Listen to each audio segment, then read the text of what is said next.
Good day mga kabersatil.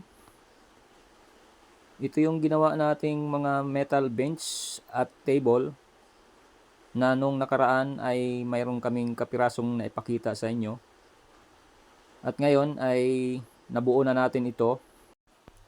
Ready na siya para ito'y ating mapinturahan. Ayan siya ngayon. Nalagyan na natin siya ng pintura. At doon sa picture na pinadala ng ating kaibigang foreigner na nasa Australia ay natuwa naman siya nung nakita niya dahil almost pareho talaga doon sa gusto niyang magawa natin. Napakatibay nito dahil mga rectangular tube ang ginamit natin dito na 1x2 at 1x3. At yung pinakasahig nito ay lalagyan kasi niya ng foam na makapal. Kaya aangat pa yan, medyo tamang-tama lang yung height niya.